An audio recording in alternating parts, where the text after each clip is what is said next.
fluffy boy. Little old man talk. Hello and welcome to the channel. And yes, you heard though, he's a fluffy boy. Right as I unmuted before moving across, and that was just as you said that. So awesome. That was great. Who's the fluffy boy then? So welcome in. This is Dice Rant. This is our chat show, which we experimented with trying to get up and running last year. We're going to try to get this. If we're not going to do a show, like if a show fails or we need to postpone for some reasons, we're going to try to run things like this in, like as a something that goes on instead. Yes, it's our cat show, not about cats, but about dice. There was a weird discussion just as we were live, but not talking about whether cats with D12s or D20s or ones and things like that, about landing on their feet and whatnot, and things about weeing and poop, and it's all bad. But yes, run now. Run. Always the most interesting stuff pre-show, the discussions.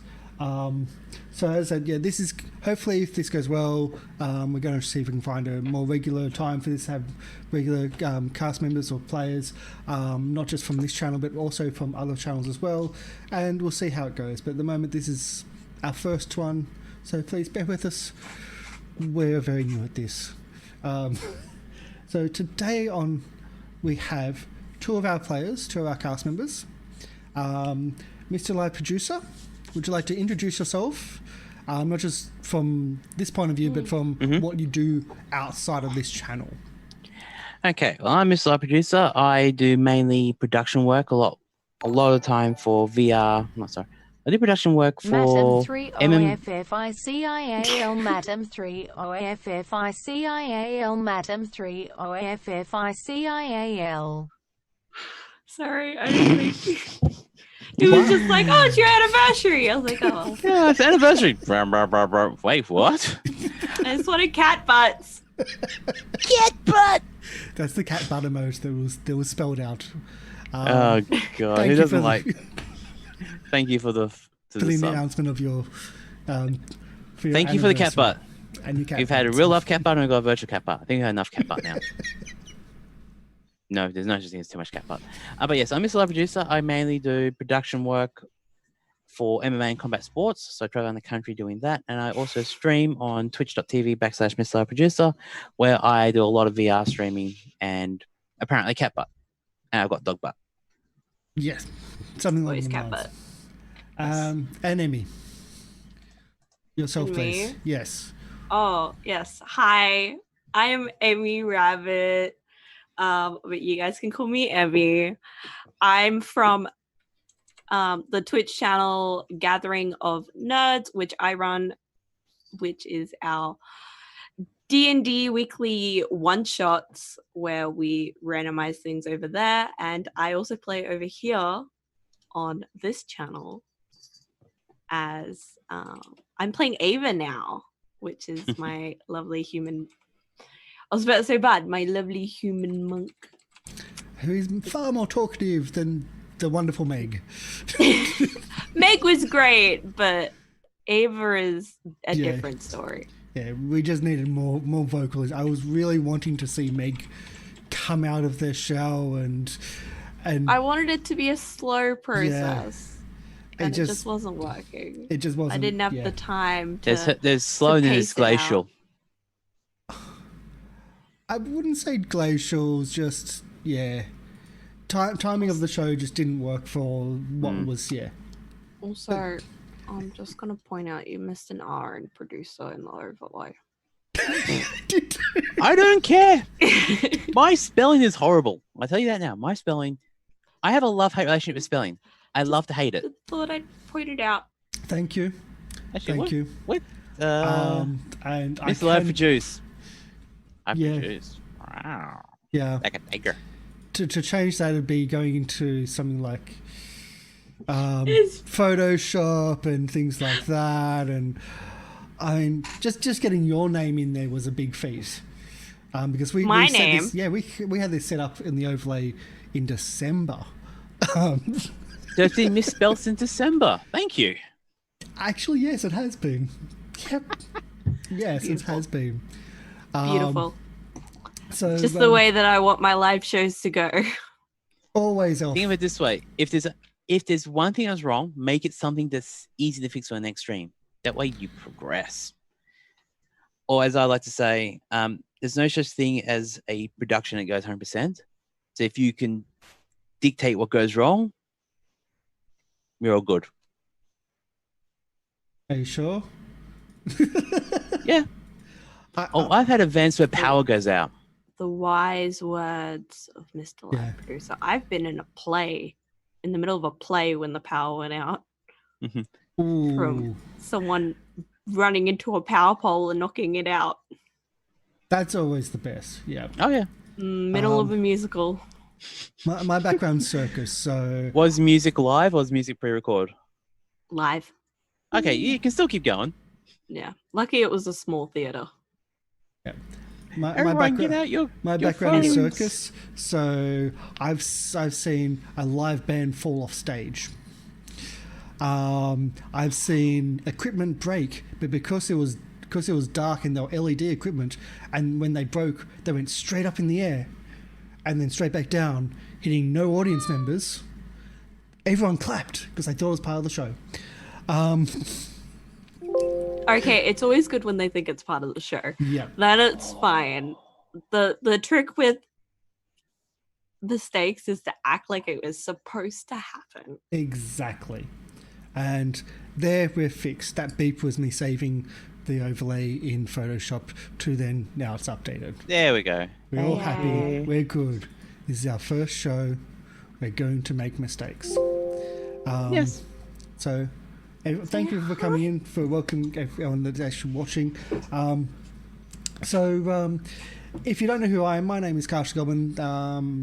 I run this weird place called Goblin Cave. We're almost 2 years in. I'm loving it. The stress has been a bit much last year, but I'm still enjoying the place. I'm still enjoying telling stories and the creativity of the role playing and having all these amazing people around. You can also check us out. All our socials are down the bottom, down there. Just a shout out to Sirenscape for their amazing tavern brawl, which is actually the sound of that sound set that we had for the introduction, the tavern brawl. It's on for young and old. That was the sound that we had. Check out Sirenscape. They are amazing for your online, offline role playing. They really, really get people in the mood. And I thought, yeah, it's a suitable one for Dice fans. So we're going to do a few updates on the channel of what's been happening. So it looks like we're going to be doing The Witcher 3 Wild Hunt for our Let's Plays on the channel, because I haven't played it since the first one back in 2008, 2007, and everyone raves about it. There's been a lot going on, and there's a few things Witcher related going on these days, so it's like, oh, let's have a look. And I played 7 hours yesterday and loved it. The Witcher is really popular right now. Yeah. So I'm being a young trendy people following the trends, with out of quite a few years on top of that. No, so to you're speak. a budget gamer. You wait till the game goes on special, Which I and then you did. play it when it's on special. Which, no, I bought it years ago when it was on special, which was still like cheap. Yeah. But yes, finally got to Yeah. around to playing it. So it looks like we're going to As be it- doing that because I'm loving the stories. The stories are great. It's really, really good. Has either of you played The Witcher games? Or at least the third one? No. No, I do want to play it though. My It is other on half to-do list. played The Witcher 2, and I'm one of those people, I like to play it in Witcher 1, Witcher 2, Witcher 3. Yep. And I'm a very, very... I hit block. Yeah, I'm up to if I 440 hours of hitting block. I need to actually do something else. I do want to, like, if I was going to play it, I would want to play from, like, Witcher 1 and then work my way through it, because Yeah. I like stories and stuff. Yeah. I've skipped number 2 and I've totally forgotten number 1. So, yeah. Well, because I know that Witcher 1 was originally developed for PC, so it's a very more complicated system. The compared to what 2 and 3 is. The system of like mechanics and how to play from memory, and it's just from memory. It was new because you had like hard and fast attack. That was really the big thing. And the big thing that came in was like you really need potions and crafting. That was a really big important part of the game, and that's stayed across the entirety of it. There's a lot about crafting and potions and making sure you've got the counters for your enemies, because some of them like are really, really hard. But if you think about the story, think about how to do it, then it became a lot easier. At least that was my experience yesterday. So yeah, I'm really, really loving it. So that's good. Yeah, the other stuff's going on this week. We looks like we're not doing Saints and Sinners this week, obviously. We knew this was happening anyway. Sky. Hello. Sky, our GM, is graduating, so he was always going to be off this week. But it's amazing that, that you're graduating after all these years. He's been around here for such a long time, and does so much work, not on screen, but like for what he does. So, in the show itself, we're looking like we're heading into the sewers. At least that's what the stench has told us after let's just say that's the first time I've been on zero. I didn't get to have to roll death saves. But yeah, that was bad. That was really, really bad, that fight and everything else. And do you know the reason why it was so bad? We failed the stealth check. Just blame the dwarf guy was stealthy. Blame the guy in plate. Oh, I'm not even in plate yet. No, you're in P apparently, according to earlier in the tavern. You peed on yourself. That's why we found a stealth check. I can smell you coming a mile away, literally. But we washed ourselves in the bathhouse. There was a lot of nakedness last session. Yeah, I'm fine. And your monk is just like, yep, no problem. Punch, kill everybody. Yeah. And being super chirpy.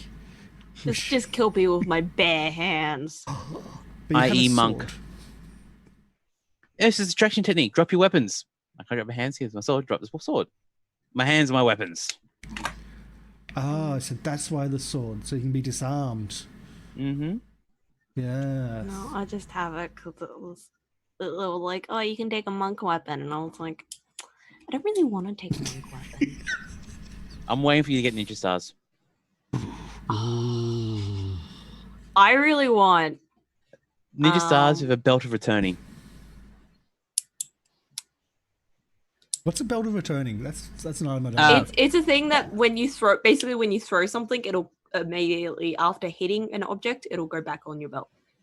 So you don't have to collect acid it. flasks? No, I think it has to be simple weapons. But would you really want? And the flask will come back, but it'll be broken. And covered in acid. So it's a perfect thing for the Goblin campaign, which is what we're talking about next. Segue. Yay! So Rise of the Goblin Lords. We kind of had to postpone this week. I wasn't 100%. I was sicker than I thought at the time, but I was totally not 100%. And when there was some technical issues that came up, I was kind of like, yeah, okay, we probably should cancel, which was thankful because I was a lot sicker than we were. The other thing is that in the preparation the previous night and leading up to it, was like, oh my God, we're going to have a TPK or we're going to get, like, this is going to be bad. And if we're going to have not optimal conditions, because we're already a player down. We're trying to have 5 players in our campaigns. We've got 4, and it was looking like we're going to have 3. We kind of went, yeah, no. Because as that game ramps up, it's Rise of the Ruin Lords, which gets pretty nasty. Pathfinder can get pretty extreme with resistances and things like that. Yeah, that was going to get really nasty really quickly, and so we postponed. We're going to try it again next week, and hopefully we don't get a TPK.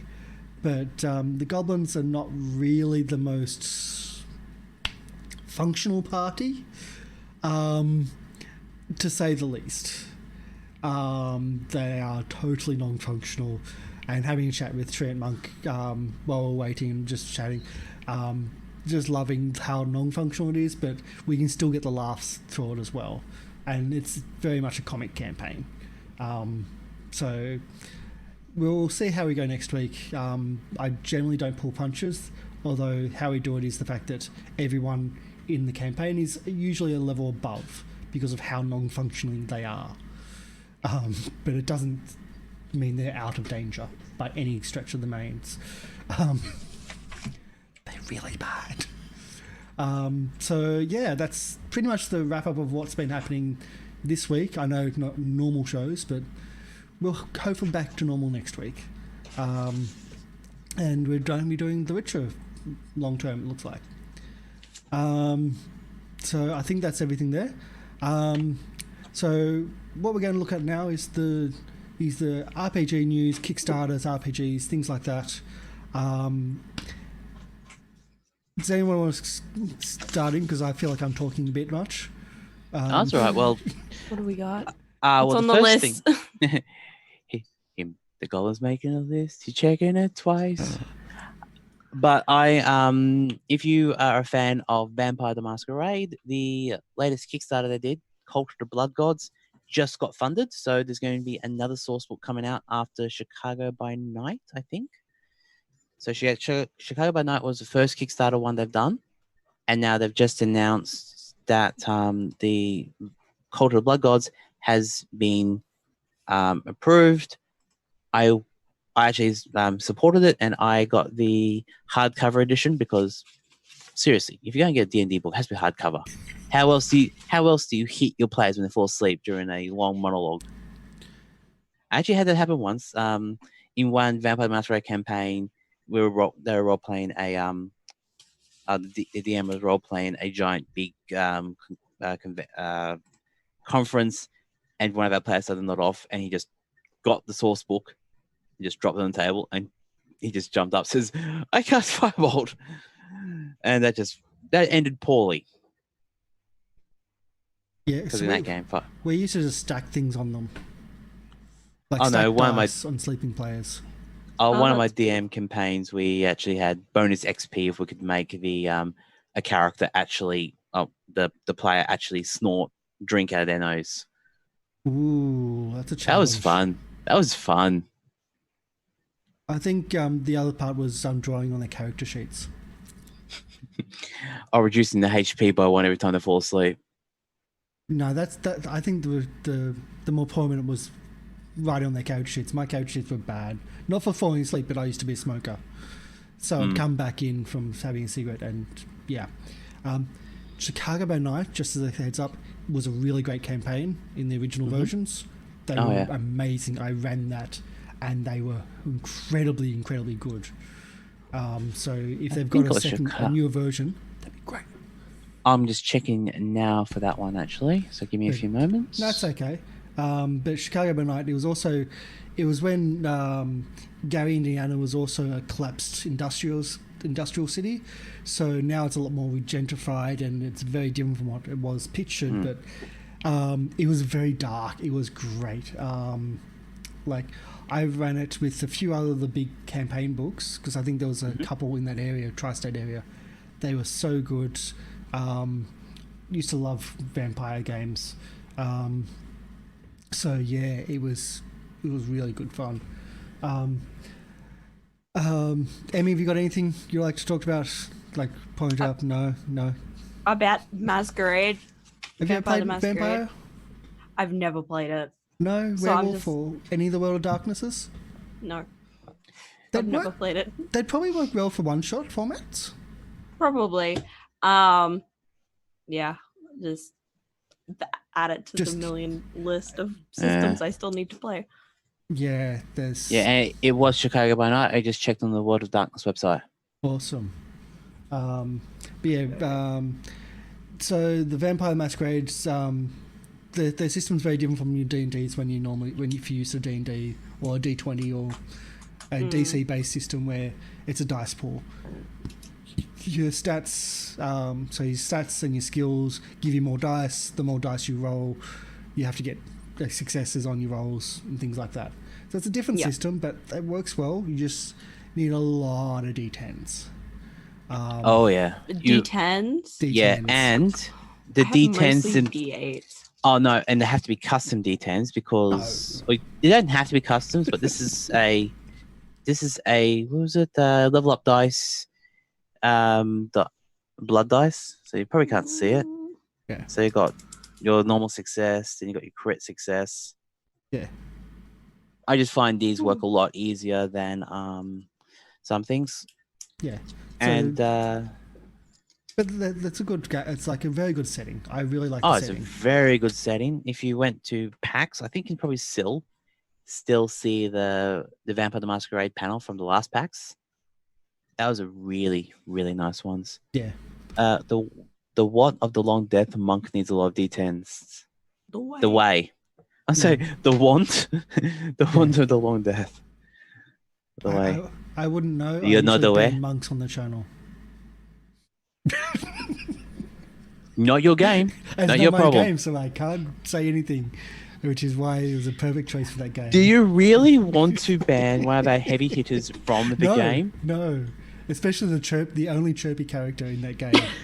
Oh no, Burdock is why fine. He's chirpy when he's not being reminded about certain things from his past. Which is why the person with the highest charisma is not the person talking; it's the monk. Mm-hmm. I have really shit charisma too. Yeah. And I actually had a quick look. There is a belt of returning like device for a dwarf. It's called the Dwarven Thrower. You throw the dwarves and they come back. That's what legs are for. Sorry. No, it's a Their legs aren't very warhammer. long.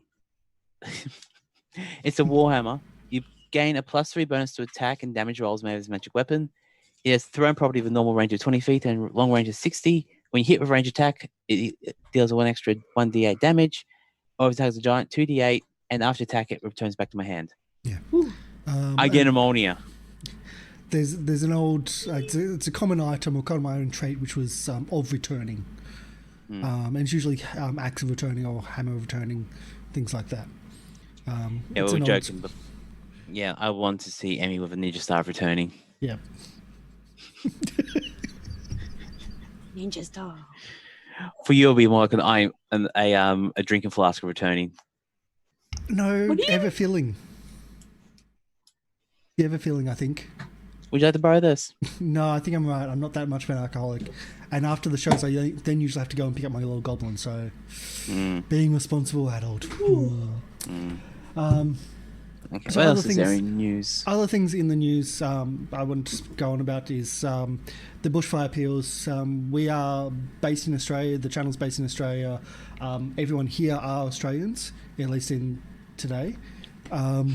So the bushfire, and we also did some bushfire stuff recently. So Green Ronin Publishing, who do the Fantasy Age system, and they also do quite a few other bits and pieces. Like I believe they also do the Expanse and a few others. I've got quite a few Green Ronin stuff, and they put up their Fantasy Age basic rulebook for 20% off. And this goes till the 30th, so there's still 7 or so more days from the time that we're recording this. And 30% of the profits go to the Wildlife Victoria bushfire appeal. So I think that's amazing for a company to step up and go, look, we're going to discount it, and the profits are also, some of the profits are going to go towards this as well. Another thing is the GM's Guild. DM's Guild, like Drive-Thru RPG, big resource for PDFs and resources. They've got 8 charity packs. And they're going towards, I've got this details here. Where are we? Disaster relief and recovery, Red Cross Australia, bushfire, and World Wildlife Fund of Australia, not the Wrestling Foundation. No, I still I did that. I too. still remember the days where we just get to see this panda bear with a chair. Yeah, the WWF. I want that shirt. WWF is still to me wrestling, but no. So there's lots and lots of resources there. There's even a Wizards of the Coast one. There's Cyberpunk Red is in one of them. There's a few things in there where you can that are kind of worth it. And each pack is usually about $200 plus of material for very cheap, and the proceeds help with some of the charity stuff. And the generosity campaign, which we were involved with, we didn't do the big, the big live streams from Melbourne and from Sydney, but we did a little bit of helping. We did some of the stuff in the channels for our shows, plus we also did a sim race, which we used to do a bit of, and they raised in total over $64,000 for the New South Wales Rural Fire Service and the Victorian Country Fire Service. They were split. All the donations were essentially split in two between the two. My grandfather was a Melbourne Fiery, so I actually have his old brass helmet at my parents' place. Ooh. I'll find a link of it and actually show you, but it's beautiful. It's still immaculate condition, and it still has all the paperwork with it. So I always make time for the Fireys. Yeah. It's like even my Goblins Vacation Care, they have a donation for water bottles, for sealed water bottles to go to the Fireys at the moment. They're about 2 doors down from the Rural Fire Brigade, and they're the opposite side of my Goblin School, which is 1 door down from the fire brigade, from the Rural Fire Brigade, that is. So yeah, I found a link for what the helmet looks like. I'll put it into one of the chats. Awesome. You may not have permission. No, I'll post it to our Discord chat, so we know, yeah. or into that chat. Okay. I was going to say, I don't know if you got permissions in stream chat. No, that's fine. That. So yeah, that was great. So, big companies are also putting stuff out there to help fundraise. I think that's really good. This is a replica, which I linked in our chat, but I actually have an original one, and a cat's at the door. Yep.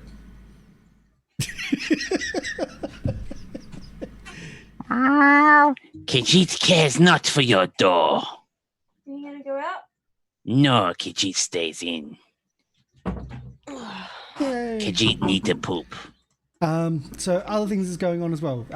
So Sirenscape, the company we use for pretty much all our audio stuff, they've just released the Ghost of Saltmarsh Tenements Fate audio sets, and I've had a look through them, and they're awesome. They like everything they've released since I've been involved with them. They're not a sponsor.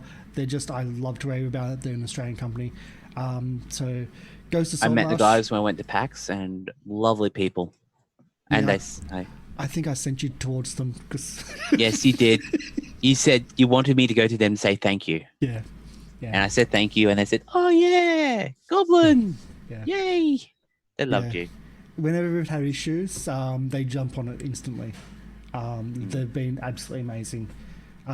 So yeah, they've released Ghost of Saltmarsh. So if you're playing Ghost of Saltmarsh, they've got some great sounds for you. Every section, they've got different bits of it. They've also released the final enemy, which was a few weeks ago. They've also released Outbreak Undead, which is a new system to me. I'm going to have a look into that. But they've got, for their sci-fi version of sound sets, they've got Zombie Outbreak. So if you're playing a zombie game like Outbreak Undead, or like one of my favorites, which is Infected, there's a huge, massive of zombie sounds for you. And of course, if you're playing from the sci-fi version, you've also got machine guns, flamethrowers, chainsaws to add to those effects when you're battling, or when your players are battling. I don't know, zombies with chainsaws, is that cheating? Depends if you direct the zombies the other way and just push them. They're like goblins. Oh, so you strap the chainsaw to the zombie and push them. And push them towards the zombies. That's how you take out zombies. But what if the zombie turns around and comes back Run. towards you? Yeah, right. So like strapping a lawnmower to them. That reminds me. I played Dead Rising. I love that game. You know how you beat zombies? Put treadmills around your house. Yeah. What? Huh? I've missed that. Yeah, no. How can a zombie get to a house if you put a treadmill in front of the house so they just walk and generate power for your house? That's how you get cheap electricity. Have we broken you yet? You turn the zombie horde into a new renewable energy. Yeah. Okay. I mean, it's better than Cool. I said it. using people. Yeah, okay. Yeah, see, mood Savants gets it. Yep. What else have we got here on our news that's going on? I feel like I'm doing the talking. Can someone else talk? Yeah. News? Okay, I've got a couple of We've done that. We've RPG done- games that have been announced / things coming out.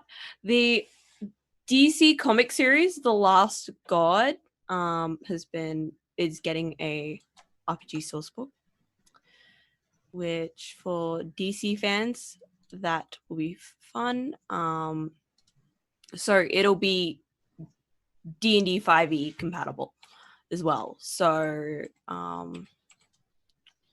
which yay for DC fans. I'm not a DC fan.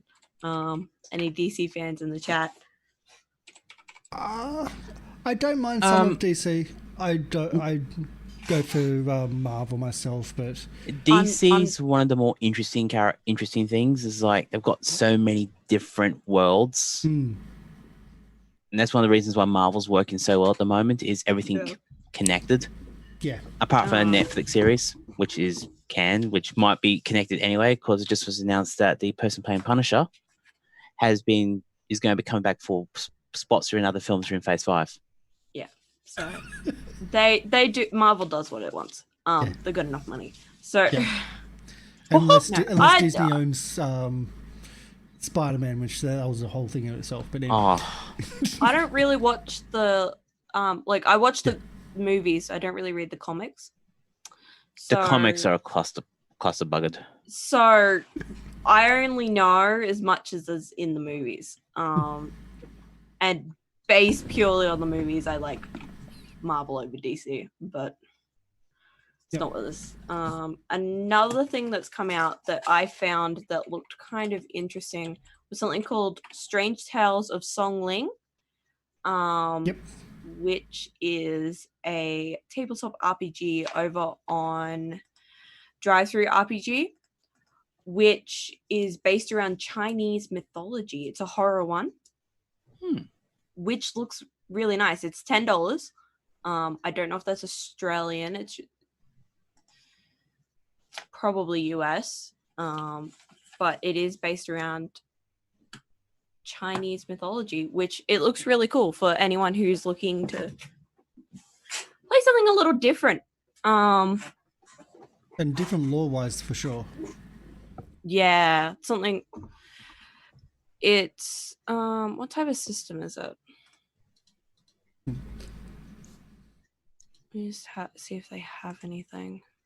Lots of Okay. detail here. I can see D10s.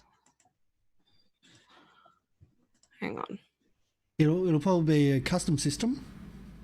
Yeah. A custom system, and I think it'd be interesting to play something outside the normal fantasy lore, or especially outside the Western fantasy lore. Yeah, it seems to be using a lot of D10s. Just from a quick glance. Yeah.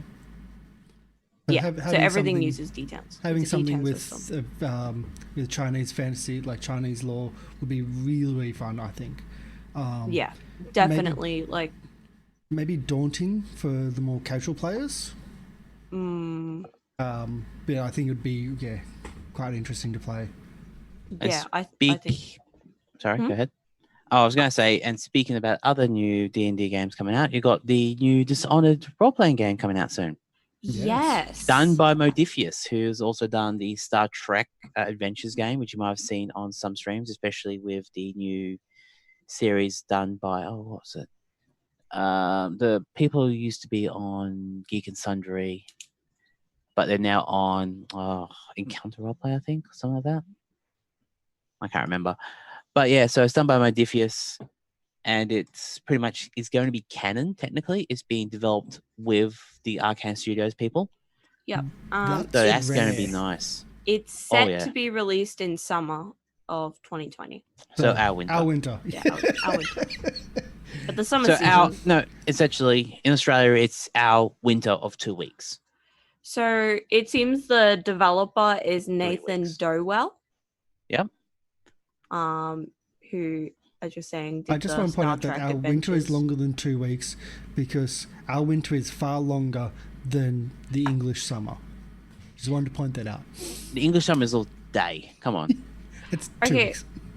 Yeah. So my boss is from England and goes back there every winter for their summer. But anyway, that's a different thing. We love you, England. Mm-hmm. It's the same temperature. What, our winter and their summer? Yes.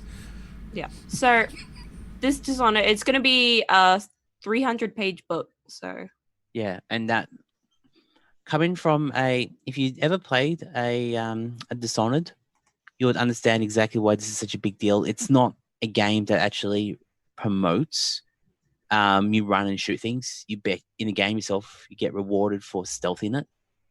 So I would love to see a stealth-based RPG and work it that way, especially with all the void powers as well. That's going to be very interesting. I haven't personally played it, but I've watched my brother play. Oh, it's a great game.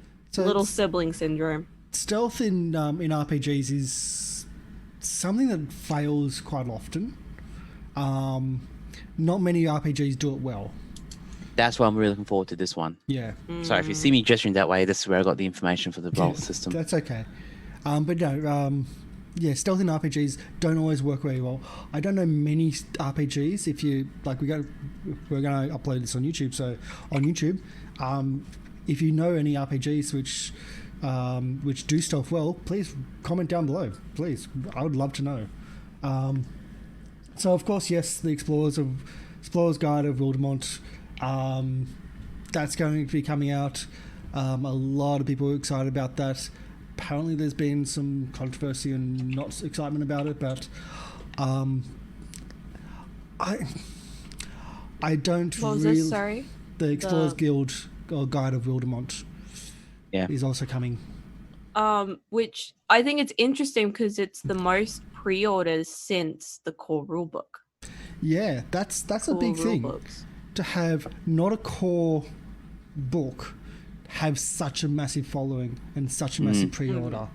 And of course it's coming to Roll20 as well, and it's going to come to all the other platforms, I can assume, D&D Beyond, etc. So that's going to be big. I don't know if we'll do it on the channel, but it'll be interesting. It's proving once again that Critical Role is very, very marketable. And that's a really good thing, because as much as people love and hate it, it is a good introduction to it. Oh yeah. It's a fantastic introduction to D&D. I learned, although I don't follow Critical Role, I generally just don't have the time. But I follow a couple of people here and there over the years, and I've learned systems from watching streamers. Yeah. I relearned Shadowrun from watching streamers. I learned BattleTech, tabletop from watching a stream. Like many streams over many years. All the times that you can spend reading a source book doesn't equal watching other people do it, because they go through the same problems you're going to go through, and you'll know the traps. Like, I'm currently watching stuff in Call of Cthulhu because I want to start running Call of Cthulhu campaigns. So I'm watching as many of those as I can. And I'm also watching, again, I was talking about the Eric Campbell Star Trek Modifius one. I wouldn't mind actually running a Star Trek campaign eventually. Yeah. So, who gets to do the red shirts though? The GM. The GM. Oh, so the GM controls all the people that are going to be killed off. Cool. Yeah, of course. So You don't want to kill your bridge crew. I was just thinking, God, that's got a lot of character art if everyone's playing red shirts. It's like, just have a red shirt, you lays your character art, and you're dead the next episode. Yeah, no. So bad. Looks like Emmy's going, artwork, ow, ow, ow. You've seen some of the campaigns you're going to start running soon.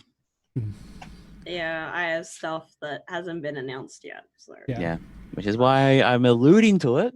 But we know drop her a nothing. follow. Mm-hmm. Actually, drop her a follow. Because there's going to be some interesting campaigns coming up on Gather Home Nerds. Yeah. I have some fun ideas.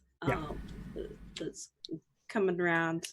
Yeah. Excited. I've got some other people on board who are also excited, and so Should be good, actually. Mm. So a couple of the online stuff. A lot of stuff I do now is online instead of face to face. No one's near me. Unlike Gathering the Nerds, where you can get together every week, I can't do that. So most of my stuff is online these days. So Roll20 reintroduced their Zoom features. They introduced it. Firstly, there was a bit of backlash, bit of controversy, but they've listened to their community and they've reworked it, and it looks really great. Haven't tested it out yet. I've been busy doing a few things this week, and unfortunately our shows were postponed. But if you've had a look at it, and I'd love to actually hear from people. Again, comments down below on YouTube, because I'm curious to see how it works. Functionality wise, you can even minimize the zoom buttons and things like that. We use a lot of for myself, I use a lot of hotkeys. I use Stream Decks and use a lot of hotkeys and stuff, so I'd be curious to see how it works with that. But if you've had any experience with it, leave a comment. Tell me what you think about it, etc. So another thing is Lone Wolf Development. You may not have heard about this company. Lone Wolf Development are the creators of Hero Lab. I haven't used Hero Lab in a few years, actually quite a few years, but I've had some use of it. They actually had a new major update come out recently where they've got a new encounter management system, and one of the first things they say is essentially no encounter no encounter essentially goes the way you plan as soon as the players start ad-libbing, which is pretty true. So it's open functionality for encounter management. They've got a lot of new stuff coming out as well. So although people don't really talk about it, go check out Hero Labs. They've got some good stuff there, and I think they're worth having a look just to check out. As I said, it's been a while since I've used them because I've kind of moved around the place and done my own stuff, but and of course Fantasy Grounds. While we don't use the Fantasy Grounds on the channel, their Kickstarter was funded last year for essentially Fantasy Grounds version 2. They got a massive update that are coming with that. It's looking awesome. I've been keeping an eye on bits and pieces, they're going to have dynamic lighting. They've got so many different people that are backing them, like with systems and stories. So keeping an eye on that one. Always keeping an eye on the Fantasy Grounds. Even though we don't use them on the channel, I'm still keeping an eye on it because they've got some really good stuff there, and they've got so many different people, so many different options of play, which is always great. What else is there? Another thing with the Kickstarters as well, I just wanted to speak about before we move on to something else, which Mr. Producer's had to walk off a little bit, but I'm sure he'll be back. figure. But 2 seconds. Yeah. 2 second announcement. There's Cyberpunk 2077 Funko Pops on pre-order. So it's Funko Pops collectors. Yeah. You're just saying that because Mr. Live Producer's gone. No, No? I'm Oh. just He's a getting big it in collector. quick. Yep. Yeah, so Funko Pops, if you're a big collector, they're coming out for pre-order. And what are the ones that are there? Yep, so they have the... Let's bring that back up again. They have 3 different ones. The Keanu Reeves character, which is Johnny Silverhand. Of course. He has what looks like 2 different versions. And then you have the male V and the female V. So you've got Keanu Reeves, who's not actually one of the player characters, having 2 versions, and then you got male character and female character. Yep. I watched a movie years ago which had all the posters had this tattooed person, heavily tattooed person in all the posters, in the promos and everything, and that person was not a main character. Was a 30-second walkthrough, maybe one line spoken.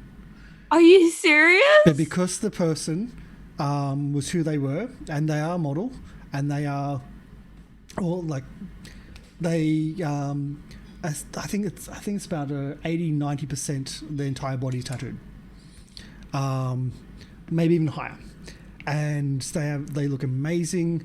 They were homeless for a long period of time, and then now they're a model, a fashion model, and they have an amazing look. I won't use their names, but they were in a movie, and all the promotion of the movie, you have the male lead, you have the female lead, then you have this person.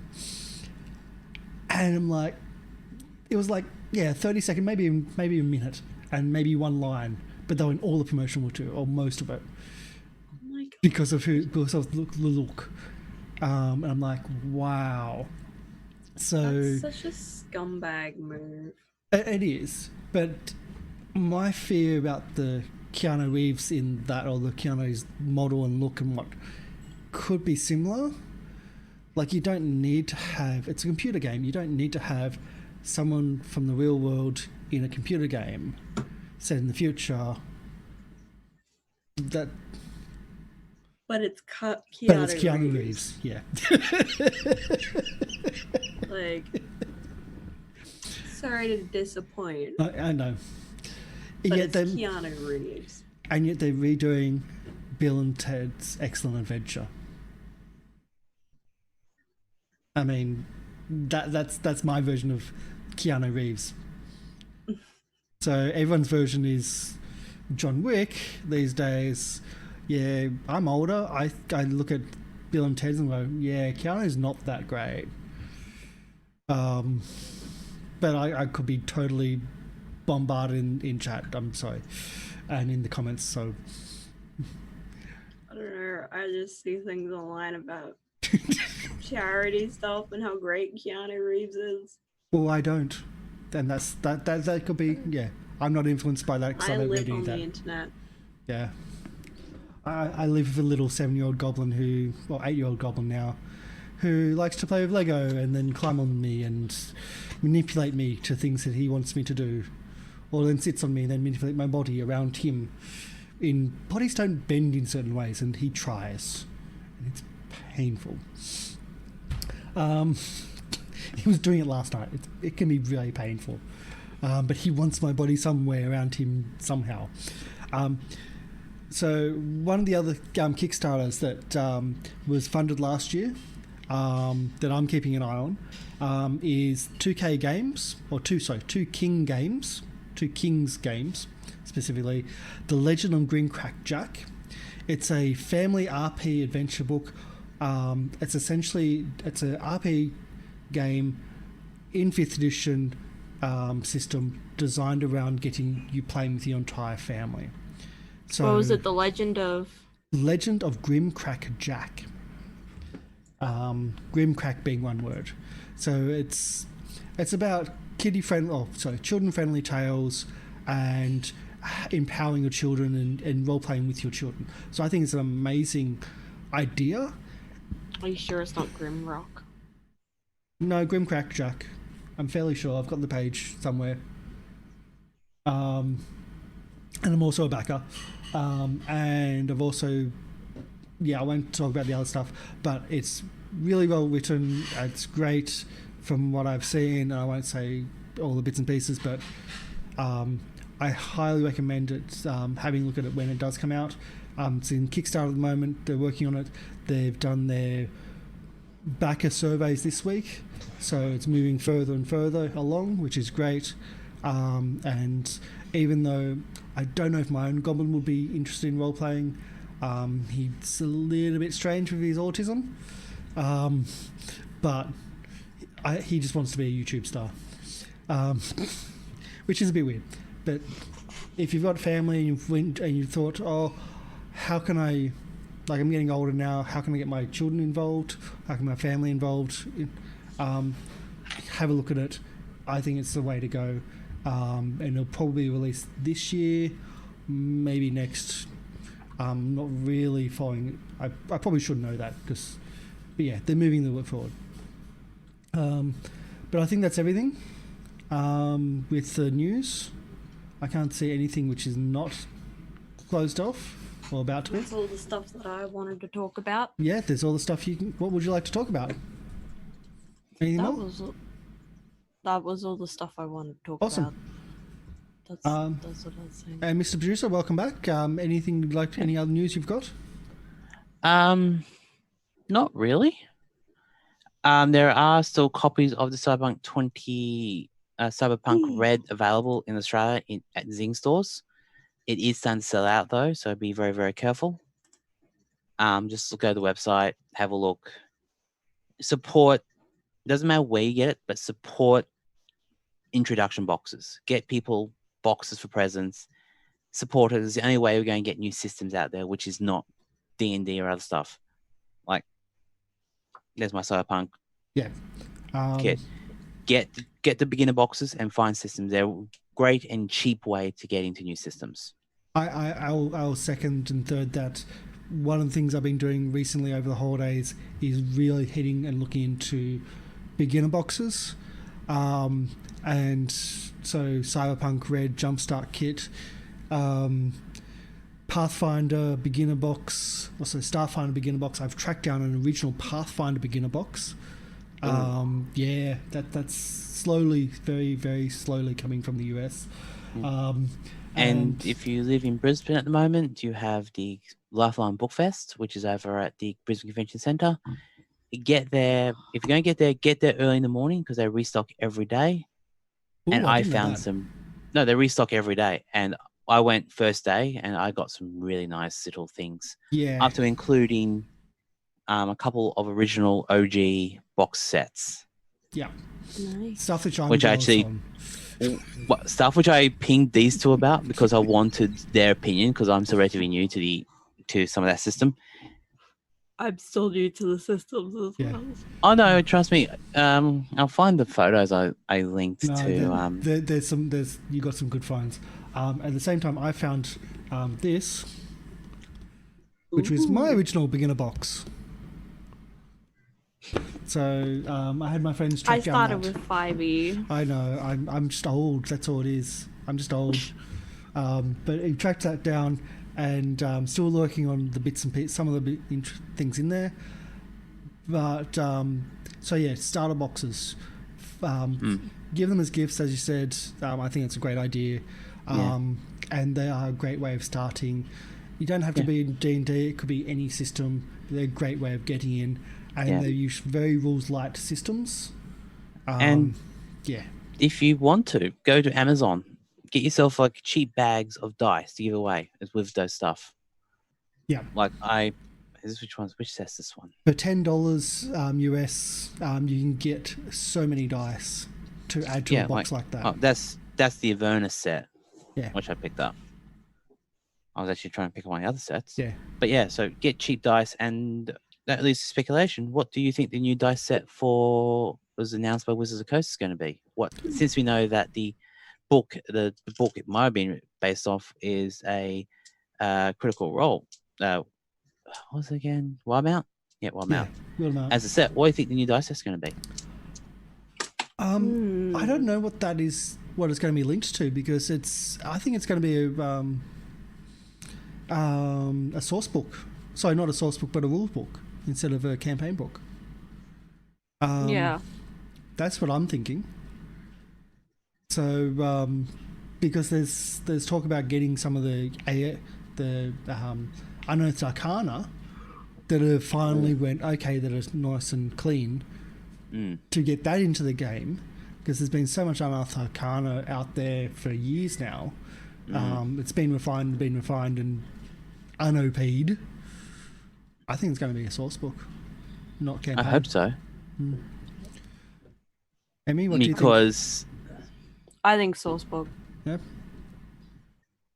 After reading like the Teldore one, I think it'll probably be like a more official version. Yeah, like there are. If you go to the Critical Role website, some of their dice are absolutely beautiful, and I'd love to see. I hate to say it's mass-produced version of some of their dice because brilliant dice. Again, but then again, in this age of online gaming, do you really need to buy as many dice? There's an idea for you. Yeah. No. Yeah. I like my dice. Oh, I like my dice too. You've got beautiful dice. You've got rose quartz dice. But to I give need more. Yes, you need a dice jail. I have a pasta jar. Yeah, I'm looking into getting gathering a nerds dice jail for you guys. That's what last week I was looking at it, and there's But then one local. then it won't smell like pasta, okay? It won't smell garlicky. It might help. But then your beautiful dice won't smell like pasta. It's the pasta source of shame.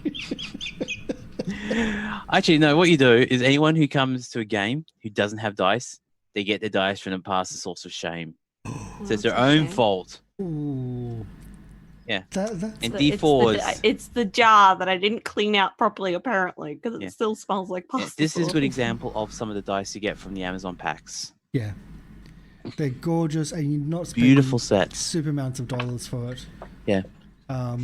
I've been actually looking into the off-screen out of reach. I've got a few of the because I don't have dice because I do all my stuff online. Yeah. I've had a little bit of dice from the years, and I just had the same dice over the same years. I would have if Level Up Dice was available back when I started, I would have never had the money for it anyway. But I would have loved them. Level Up Dice, if you want to sponsor a show, hey. We'd love to Sponsor associate my Call of ourselves- Cthulhu show coming soon. We would love to associate ourselves with other Australian companies. Yeah. Actually, I'll probably speak to her next weekend. But yeah, back to the beginner box sets. Even just going to your local op shops, you can find some really nice beginner boxes. Like, again, back to Lifeline, I picked up the Edge of Empire beginner's box guide. Yeah. I'm sorry. Yeah. So I got that. I also got the. Was that the only beginner box I picked up? Because there was a AD&D one which I passed on because it was it well didn't have used. the bits and pieces, but It didn't have the minis and didn't have it was well used. But I also got a copy of the Edge of Empire role playing game beta book as well. So And an original copy of the Statue of the Sorcerer and one of the other original Call of Cthulhu modules. And Lankmar City. I was going to ask you how to pronounce that. Yeah, but Lankmar wasn't a starter box in itself. It was a starter city. So it wasn't a starter campaign, but it was like, this is the perfect fantasy, simplistic how to start a campaign for friends after you've gone through this box, how to then go into the game itself. Yeah, and the other big box I picked up was Elminster's Ecologies. Yeah. And that was all 9 of the books, by the way. It was 8 books of source and the 9th, which was the introduction book. Yeah, go out, find the stuff. Even though it might be 2nd or 3rd edition, it will help you with ideas with your own campaigns. Yep. Everything helps you become your own DM or GM or keeper or storyteller. And if you don't want to just go out and you just want to search, I highly recommend Noble Knight Games or nobleknight.com. Then again, not a sponsor. We're not sponsored at all. But I've been shopping there for years. I went through a stage where I was collecting games and collecting D&D 5th or 2nd edition, AD&D 2nd edition box sets. Lankmar's pretty much the only one I don't have. Well, my thoughts are pretty surprised. I need to fund my addiction somehow. But they have secondhand stuff all the time. They've got a massive resource, not just on role playing, but also tabletop warfare stuff. Pretty much so anything out of print, they've either sold it before, and you can say put it on your wish list, or they've got it in their stock. Yeah, I'm looking at the photo that you sent me, and there's some brilliant box sets there. Yeah. Ravenloft, though. Oh, so, God. I think that's, yeah. So, shall we do our rant of the week, which I think Emmy wanted to... Emmy's choice here. Emmy's good. Rant? Before you fall asleep. No, hey, I should fall asleep. I went to sleep at 4. Or would you like to have a break? No. Before we do our rant? No? You want your rant? I'm fine. I had my break when I took... My other half woke up, realised it was too hot, then decided to go under the aircon. So that's where I was. I was tucking around on the couch, being the good partner. I'm feeling the aircon's just been turned on. I'm in a shed. My office is my shed. I don't have aircon. Yeah. I have a fan, and I have a fan over there. But I'm streaming VR. I can't have that fan on because it comes through my mic and it pisses me the crap off. I'm just feeling the aircon. Okay, so did we do the Legend of Grim? Yep. Cool. Just before you came back. So, everything's good. All ready for our rant. What's our rant of the week? Emmy, what you can do this one. Rolling stats. I have an issue with it. Okay, I know most people, that's kind of like the standard thing that everyone does. I did it for a while, but like with, what's it called? Like that's all the people that when I was playing, always rolling stats. I always was like really low stats compared to everyone else. Like, I'd be like, oh, these are half decent stats. And then everyone else would be like, up here. Yeah, a few tiers above. And I'm like... It's called character growth. I know! But the stats don't grow. Depends on the system. Yeah, true. Everyone just is always above me. And they always planned out their characters so well. And I'm over here like, well, this sounds nice. Give me all these thematic things. And then there's these people over here. At what point does thematic actually... How much do you want to nerf your character? Is probably the best way of saying it. What do you mean? Well, the other thing is, I like the way we did the Dice for Avernus, that current campaign for Saints and Sinners, that we got to roll 3 times and we chose the stats from those three. Those 3. I liked that. Coming from a person with a stupid... My strength and con is stupid. Yeah. It's over the top. My stats are pretty. Oh, yeah. Yeah. So I had a look at the macro too that we used because I was curious, and it's the same macro we use for Rusty Daggers, which is roll 4d6, reroll 1s, drop the lowest. So for Rusty Daggers, at least the initial group, the OG players, all the stats were incredibly high, just bonkers high. There was only one that was under 10, and like one stat under 10 out of the entire group, and that was because one of the macro parts was broken and it wasn't re-rolling. It's, I think if you play, like if your stats are high, you've got to play a character back. You got to bring it back in your role play, give them those disadvantages, and I've done that before with 2 characters in my time where the fun one was the character was like Burlock, who was super powerful in combat, but I pulled him back to be so bad out of combat that the players didn't want him in the party. Also, the other characters didn't want him in the party because it's such a detriment. But in combat, he would they needed him. They really wanted him. So that overtop stats which were rolled, we had to roleplay in a way to counter it. But I've played also characters which were really low as well, and I've enjoyed that. I've enjoyed flawed. I personally like standard array / point buy because you can use point buy to make standard array in 5e, so I count them as practically the same thing. Yeah. But I prefer that because it's fair.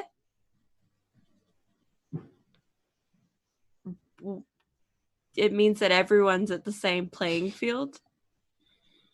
I don't know about you guys. Well, I brought up like from our current game. It's like I got 16, a 13, a 20, a 13, a 13, and a 10. Yeah. Yeah. So that's pretty good. Like it's But again, old school, you didn't have a standard rate. Point buy was rare optional. And that's kind of just my mindset of like when I started D&D 5th edition, standard array was like everyone had the same, well, not the same stats, but the same variation of stats because they used standard array. And that was like, well, there's not much variation and no one's really playing a flawed character or character with flaws. We had, on the channel, we had Belladoc Buckless who had 3 charisma. You'll never get that with point buy. Like 3. No one's going to 3 charisma. A thief who could not lie. So it wasn't obnoxious or anything like that. Ursa Major went, okay, well, having 3 charisma, you just can't tell a lie. And having a thief that can't tell a lie is really hard. I think that also goes down to RPing. Yeah. As well. If you RP a character who's just like they can have that 3 charisma, but sometimes people will still RP them as half decent. I've had people who like they just have such incredibly high stats all the time. Well, yeah, the Rusty Daggers, again, the original group, everyone had such high stats and they were role playing it all down. Yeah. Like they had to. It's the role playing it all down part that's important. I've experienced people that don't role play it down. Yeah. So like my Paladin, he's charismatic, but he's not charismatic. Paladin. It's Paladin. So you're made of platinum, are you? The platinum. Then you got me doing it. Where do you even get that from? Oh, I've got a friend of mine who says perilous is paralysis. I was going to say, no, it's perilous champion. It's not perilous. No, it's not perilous champions. You want to see a fight between 2 people standing still and the ref just trying to make it more interesting. Paralysis champions. That should be fun. There you go. I cast paralysis. But I still like the dice. I like the randomness. I'm always going to favor the randomness. I think it depends on the group. It does. Oh yeah, it does. And how they kind of take the stats, if that makes sense. Yeah. Having a group of people who all have high stats and they don't really tone it down in their RPing. Yeah. Especially if they're low-level characters. Yeah. Low-level characters that are invincible or acting as if they are invincible. Yes, I know D&D 5th edition, that's what your power band already is at 1st, 2nd level. But still. It wasn't always the case. I do like Moon Savant's thing in the chat, and I think that's something we will make a note of and talk about, because at what point for metagaming, and I really love that as a conversation. That might be the next one, actually. I really do like that point. I'll just copy paste and make a note. Make a note down the bottom. Yep. With dice, it's really rare to get a stat lower than 10 anything. So Yeah. With Yeah. D&D 5e, it's very rare to get it below a 10. Yeah. Which 10 is supposed to be an average person. 10 is baseline. Yeah. 10 is supposed to be baseline, which is an average person, and most people are getting above 10, which I find a little strange. And the standard array, I think you get a 9 for one dice. That's it. That's the lowest. You get or an 8. standard array is 8, 10, 12, 13, 14, 15. Yeah. Yeah. So you're still mostly high stats. Yeah. So you're above average across the range. You have one that's got a penalty, which you can get rid of by feats or class or feats You or can get rid of really easily. Race. race. Yes. Okay, here's the next question. Do you roll your stats then your character, or do you do and your race? Like, I know for Burlock, I roll my stats and so on the character, which will help bump me up. At what point do you want to actually do that? Like, are you going to say, I'm going to roll human blank, roll your stats? No, these are horrible stats for human. I might adjust it to a mountain dwarf, for instance. For me, it's always concept, and then if I've got bad stats, well, concept's still the same. Yeah. And I will just rework it if I need to be less charismatic or less whatever, but it's always concept first. In second edition, you actually had bare minimums you had to roll. Like, so a paladin was that close enough? Had bare minimums of, I think, 17 charisma or charisma. So overpronouncing now.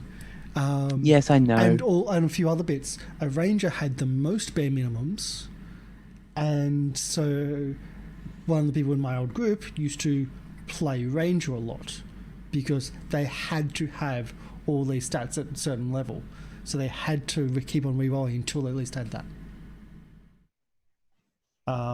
But for me, it's always just concept, no matter what I roll. Yeah. Well, they have in 5e, they have certain requirements for multi-classing. Yes, I think. Yeah, that's about right. Because you have to have like to multi-class as a fighter, you have to have like a certain point in strength. Or if you multi-class as thief, you have to have certain amounts in dex. Yes. Some systems also have minimums for, not 5e, but some systems have minimums for certain weapons. I.e., you'll need a certain amount of strength to use a certain weapon. Yeah. Because it'd be too heavy. Exactly. Or I would love to see weapons to have a cap. Like, you can't, like, finesse weapons with a cap of 10 strength, because otherwise you're just going to break the weapon. I can see that in something like a rapier. Yeah. Yep. When it's a fine weapon, you don't want to have as much strength. We want to have more dex, and the weapon becomes a dex-based, not strength-based. Something like that would be very interesting to play with. Yeah, I can see that. I've played other systems where weapons also have innate skill, like innate modifier for just the amount of skill they have. So you get a plus because it's a such and such, because it's a certain weapon, or you get a minus because it's big and bulky and it's not really effective as a weapon. Yeah. But then again, that's going off topic of our rant, which is our stats. Well, it does. How unfair it is. One of the systems that one of my friends used to use for our group was that we rolled stats, but the key was that you had to be in a certain point by range. Like, you had a point system and you had to be in a certain range of that. So at least the main issue usually with stats with rolled is having one person as you started, which was being lower than everybody else. And therefore disadvantaged right from the get-go. So one way of doing that is having a minimum point by range that you have to fit into, so you're not too far away from each other. Which also meant OP people, which had like 4 18s, had to re-roll. Yeah. Because that's actually happened in one of my games. They had like a maximum sort of. Yeah. So maximum, minimum, and you had to be in a certain range. But you still rolled. Holy There was randomness in there, but you still had to be in a range. I think I'd like that bet as well because once again, it kind of keeps it a little bit more fair. Yeah, At least keeping people in a similar sort of range. yeah. Is good. Oh, I'm just checking the multi-class rules because we're talking about stats. Imagine, because I actually looked at Burlock. Burlock can actually be multi-classed as a monk. Is that for the barroom brawls later in hell? Yes. Usually checking his weapon. Hey, not one monk on this channel, but 2. I will say, making a stat based on backstory. Being a player and producer is weird in this game, but I'm enjoying. I'm absolutely loving it. Yeah, but character class I believe that character comes first, then stats, and then you jerry rig it to make it work. Yeah. You can kind of do whatever. I think both work. Yeah, I when it came to race, there was 2 different races I was possibly doing for my character in Avernus, and even to the last couple of days, I was still in between, like 2 different backgrounds and 2 different character races, and even right before the show was, okay, I'm going to go to this one for the background because I was still up in the air. It took me a bit. Took you a bit? What, more than 5 minutes? 5.5, really? We've got 2 humans in the party. Yeah, I know. It's wrong. The problem is that everyone's viewing off my screen and I can't see. So we're going to speak to Sky about that and see if we can. What we might want to do is get what's the name of our artificer again? I can't check. Will. Get Will to make you go. Yes, we got Will. Goggles and Knights. Goggles and Knights, and just give them to humans. Yes. We already knew that before the game. Yeah. But mind you, he enchanted my lovely, lovely hammer with a +1. And there is a lot of... Enchant my fists. I had a character. I had a barbarian character that used fists and bite as their weapons. So claws and bite as their weapons. And so the GM, everyone was getting... Like, it was super powerful early on, and then everyone was going to pass it. And so how the GM reworked it was having totems. Having bear totem give you +1 damage, and things like that. That's pretty cool. And they were just one-off items which he just introduced in the world just to cater for a character which was absolutely totally going to be overtaken by everybody. And I knew it when the character was made that the character was going to be overtaken because he was afraid of magic. He was not going to use magic. He didn't even like being healed, for God's sake. So that was fun. But yeah, you can kind of possibly... An issue. It was more of a case of he was very heathen and very savage. So elemental magic, elemental gods, he actually understood more than, say, a god of thievery, because he didn't really understand about possessions and thievery anyway. So it was a foreign concept. It was a made-up concept. So that made him feel bad. But that's something else anyway.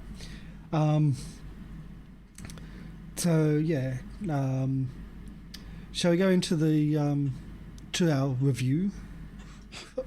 Yeah. Oh my god! So rant over review time. So we've talked a little bit about this subject. You may have noticed. So the idea of doing this dice rant is also having at least one review every time we do something. And this is something I had a look at last week as well. Is The Witcher Easy Mode.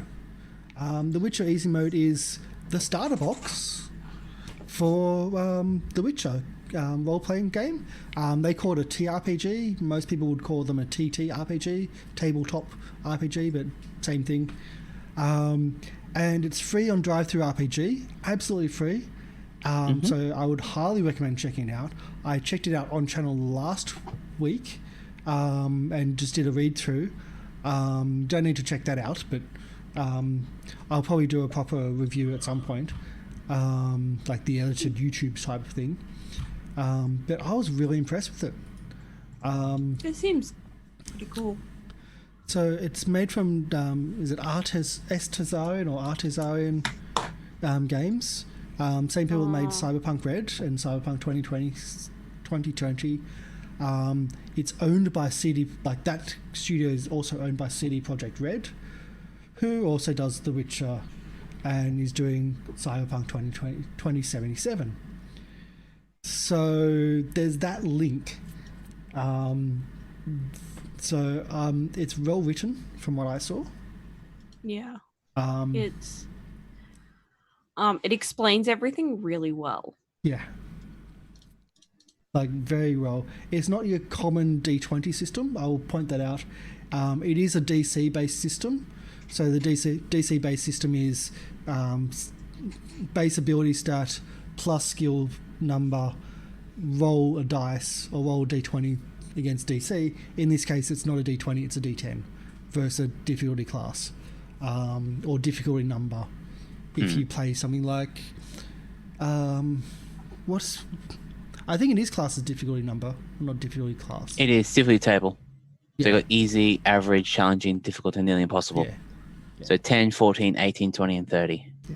I was thinking of MechWarrior role playing where it's DN, not DC. Difficulty number.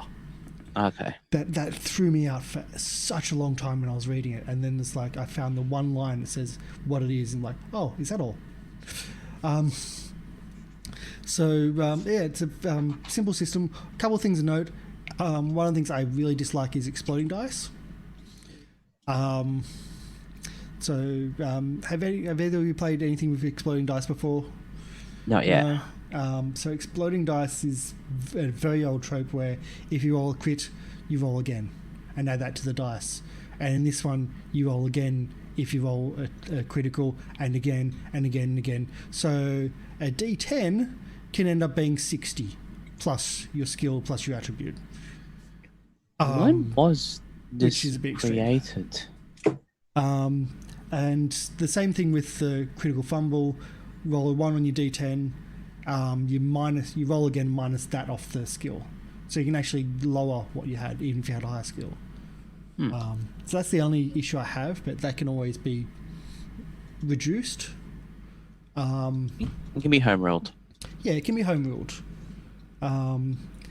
The other thing which maybe catch a few Dungeons and Dragons players out, and even Pathfinders out, is equals means you fail. Oh, really? So if you equal the DC, you fail instead of equal succeed. Okay. Instead of the meet you beat. So that's also this is the same system for Cyberpunk Red. That it's like, oh crap, you need to remember, have a post-it tag somewhere.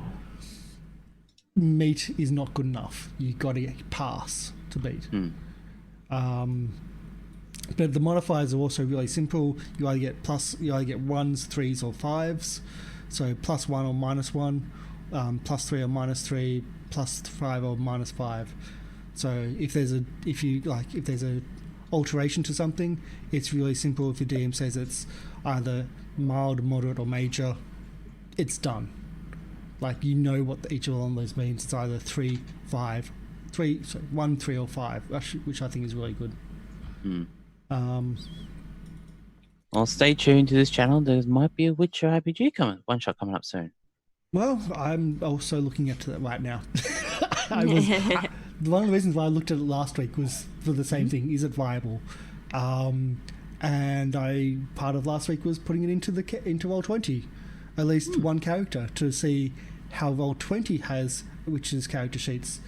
The issue is that everything's included in the basic version, and everything's separated out in the Roll20 version. So I had to do adjustments. Okay.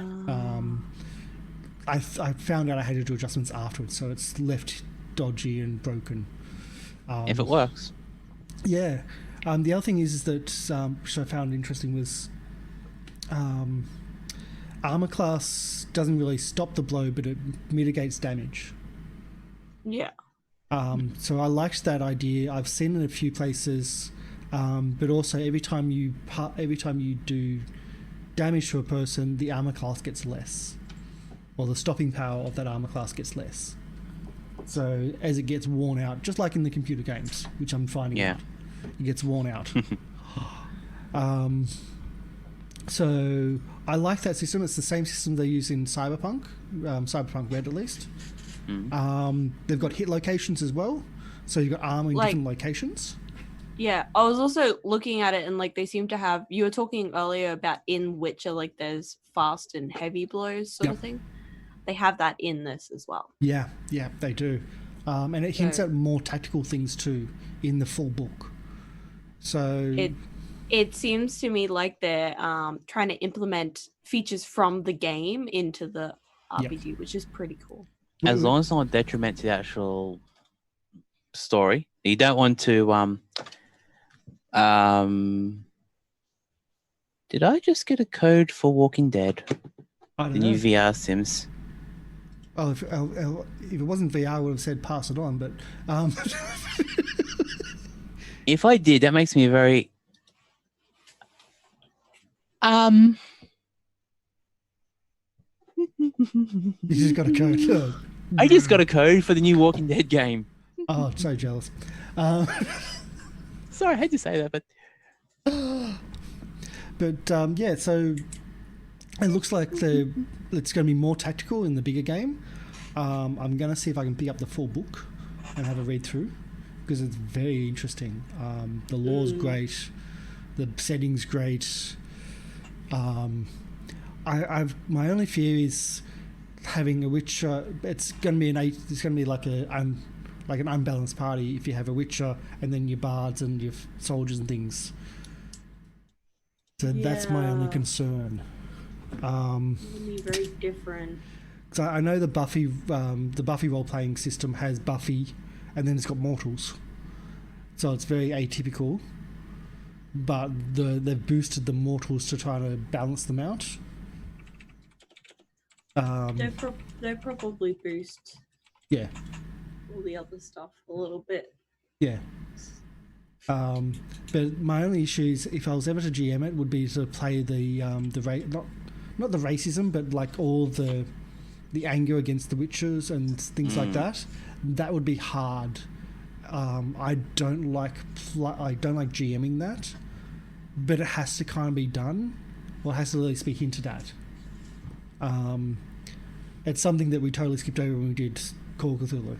It's like, because Call of Cthulhu... Well, there's another topic for setting. a rant.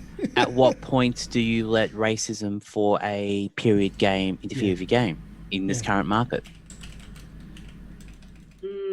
Like, if I'm going to... this is something I've been battling with nowadays, about how I'm going to portray the stereotypes and all that stuff of Call of Cthulhu. Like, if I'm going around online, at the introduction, do we have to have like a disclaimer and all that stuff? Yeah.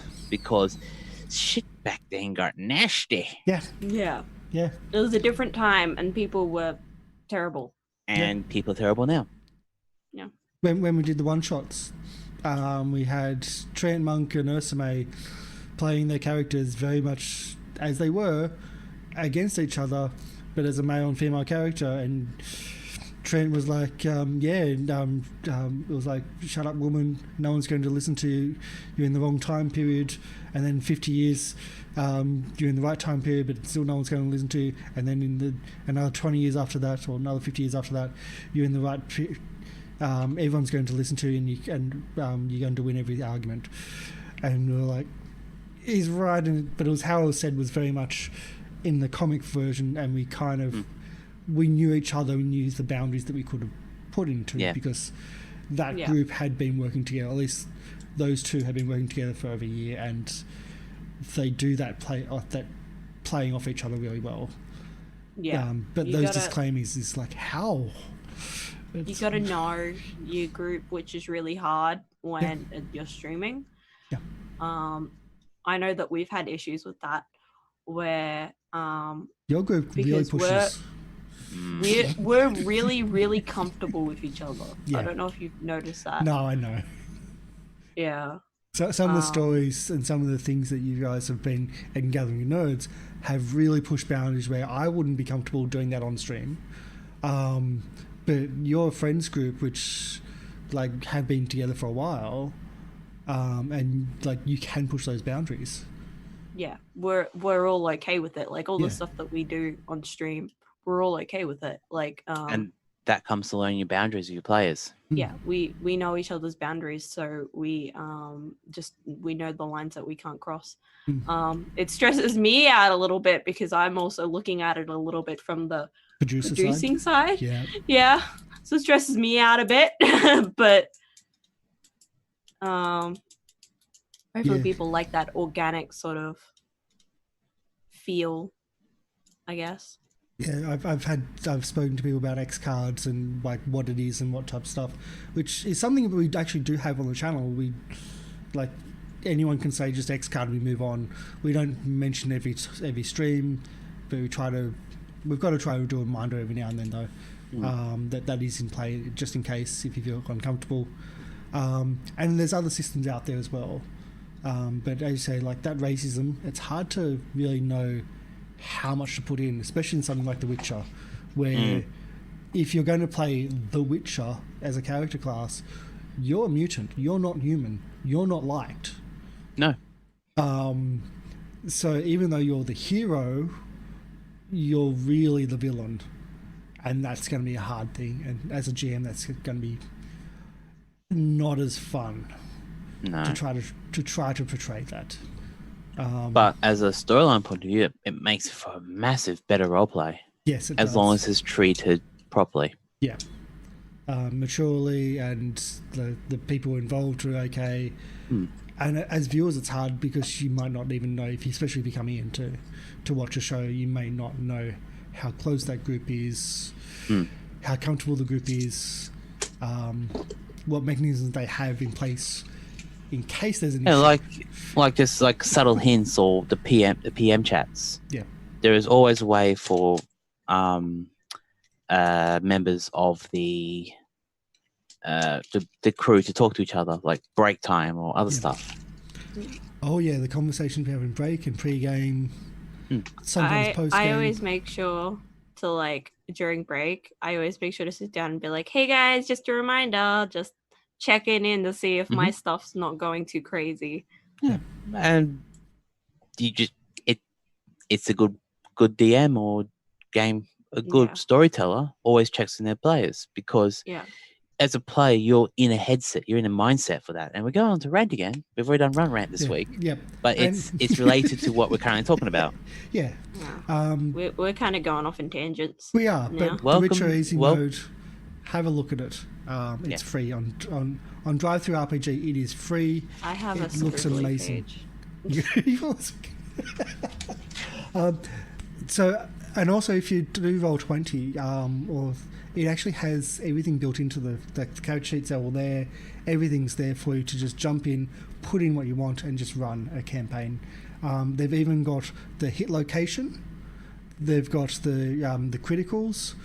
Took me a while to figure out the criticals until I read the system and understood what was going on. But they've got an additional button for if you've done a critical, press that, and you add and minus things. And there's also then got your hit locations, which also change the amount of damage. Depends on where it hits. But also the armor in different locations also reduce the damage in different amounts. So I think it's really good. I think it's really worth it. As I said, I'm going to try to get my hands on the system itself, the big one. My only issue is looking on the grander scheme of things is there's only the Witcher Easy Mode, which is the primer, the main core rulebook, and one setting book. There's no campaign stuff, which I've found. That's my only issue. As a GM with a very low time, like I'm very time poor, I would like to have a campaign to just be able to read and run. Yeah. So no, we haven't skipped that. That's last. Yeah. Also, second last and last. Yes. Yeah. Right. Just checking because I'm just worried about time because we are going How long are we going for now? A little bit. Okay, Too a little long. bit. well, okay. Tropes. We'll go into tropes then.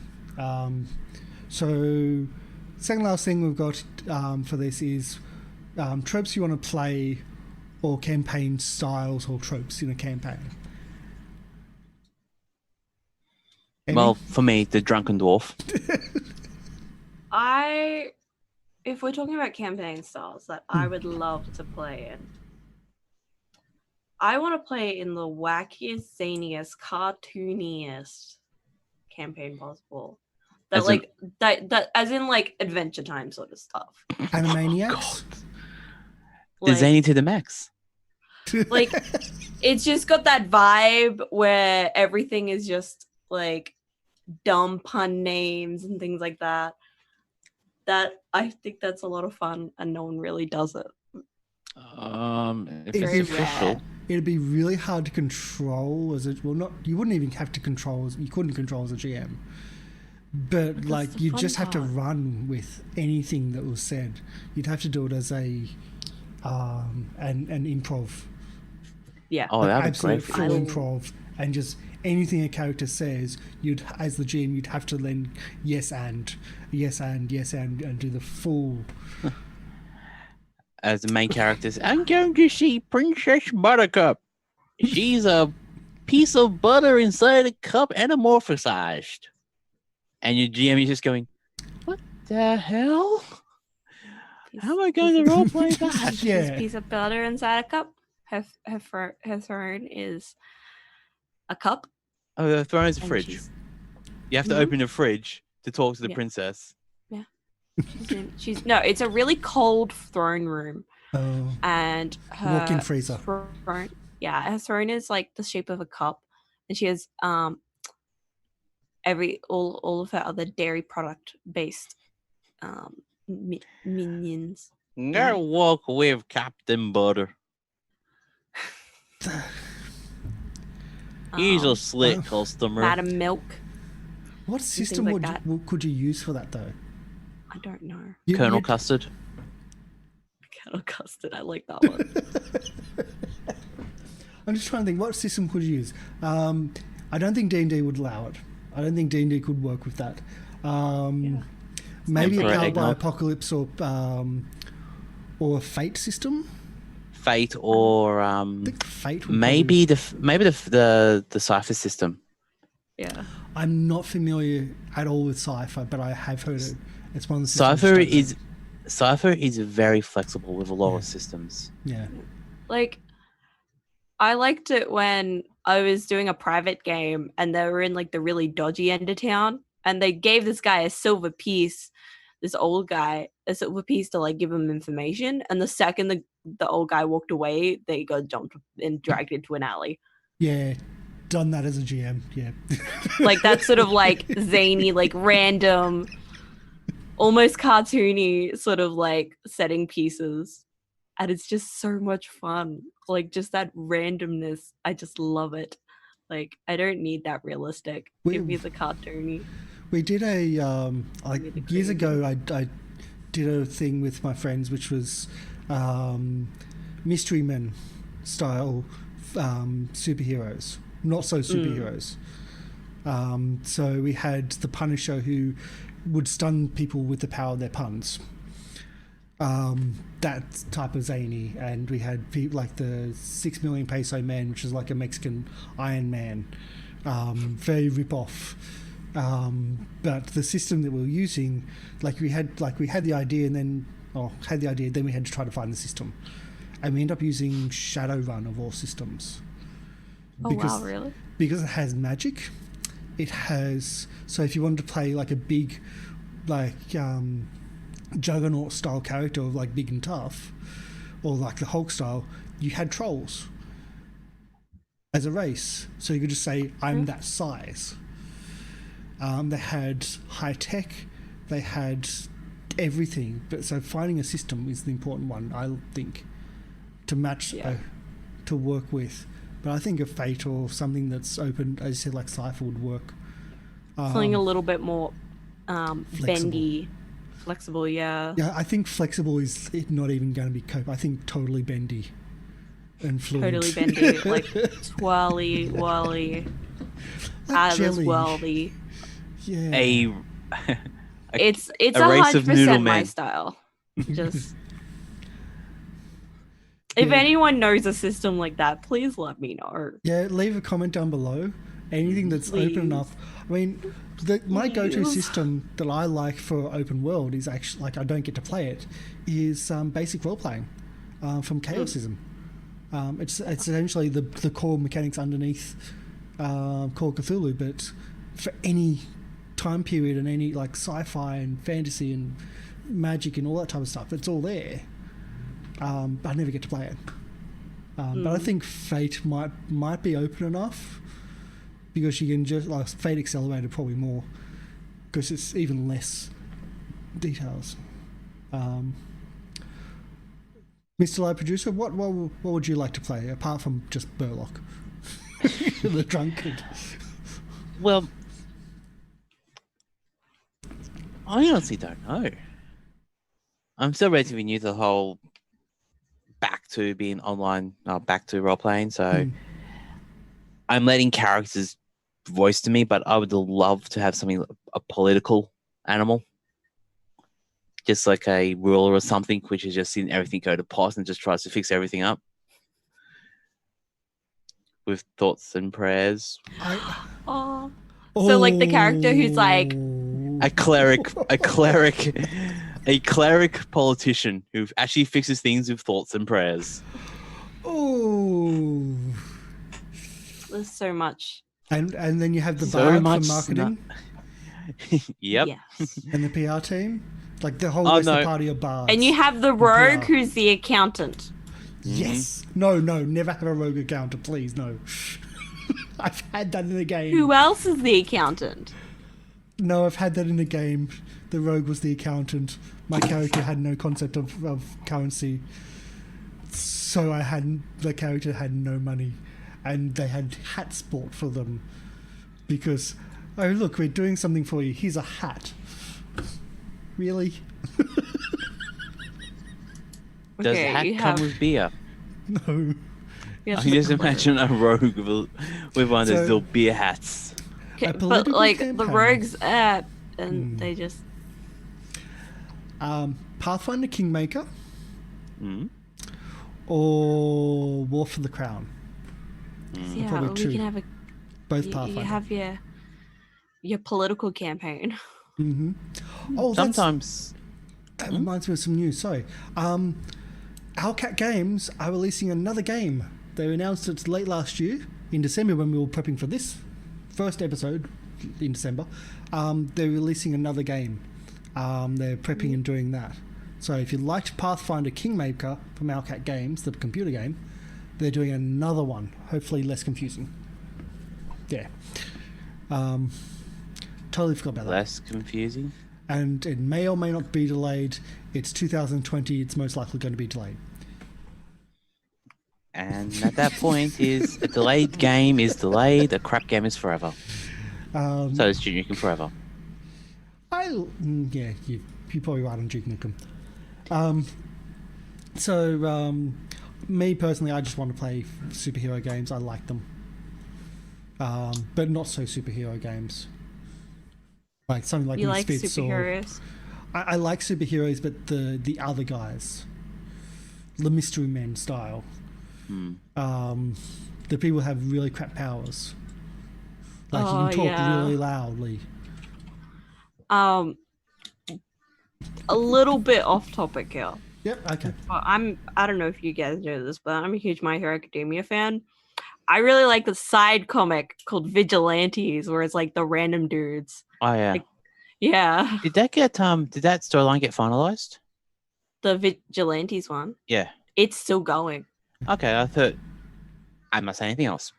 Yeah. It's an ongoing series. It's completely canon. Mhm. And it's great. That type of superheroes. The Yeah, other guys, they're the great. like the vigilantes or the sidekicks. That's the type of thing I want to Watashi have. ga kita! Yeah. Oh Um, god. I mean, if you've ever seen Misfits TV series from the UK, Oh yeah. absolutely amazingly well done. Bunch of juvenile delinquents get superpowers, and they don't even think of committing crimes with those superpowers. This is like, they have amazing abilities, and they're just, oh yeah, all the normal dramas in their life is just escalated, and that's all it is. That or No Heroics, also from the UK.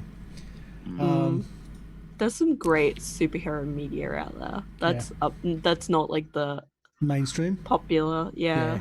Yeah, absolutely. I try to find the weirder stuff. So conventions locally. The Book Con. Mr. Live? Book Fest. It's not really a book.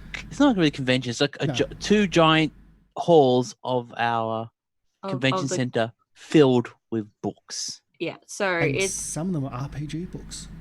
yes, they just random books. Yeah. So Oh, and games. Oh, and if you collect DVDs, there are like 10 tables full of DVDs of $2.50 each. Oh god, my goblin would love that. Oh, But he'd find the DVD player. He'd have to go and find the DVD player to put them in. yeah. no. But if you look through the DVDs, you can also find a lot of old Xbox 360, PS2, PS3. Yeah. When I went on Friday, I think I picked up like 30 PS random games. I'm And going so- tomorrow. So that's Save happening yourself. in Brisbane? That's happening in Brisbane Yes, until Brisbane. Monday, which Yeah. is I think Anzac Day.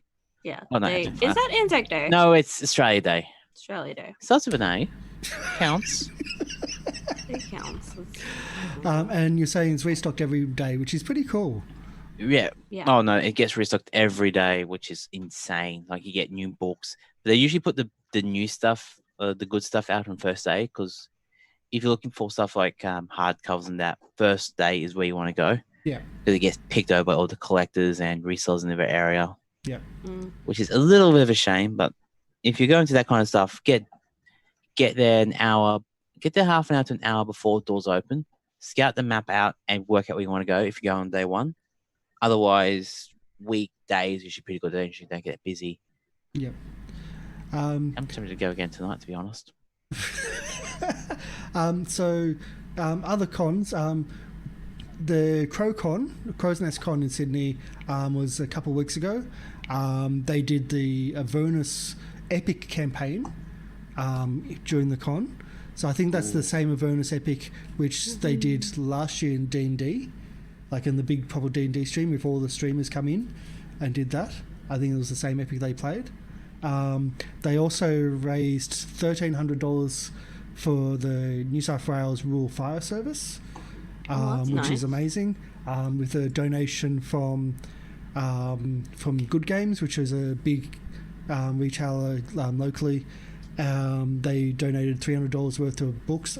I saw the table. It was so much stuff there.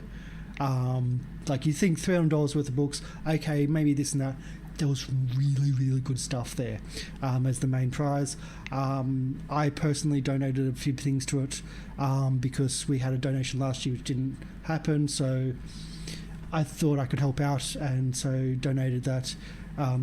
In response, my goblin got given, yay, a good game. So cute. Which was just cute. I don't have a dice bag, I never had. And of course, he No. stole an eraser from the table on the way out. Well, at what point, if you donate, you don't expect anything to return. No, I You didn't. don't. No. And that's one thing I wish people understood. If you donate to help, you do it because you want to. Yeah. You don't ask for public recognition. You just say, this is how I can help you. Yeah. So for me, as I said, the stuff was already earmarked for giveaway, and the fires is a major thing close to me. The closest fire I got within 15 kilometres, so under 10 miles. And so, yeah, it was worth it, and I think the money raised was great. And when I reached out for them, they were like, "Yes, no problem, fantastic. What can we do? How can we do?" I was like, "No, great." So that was great. We missed that.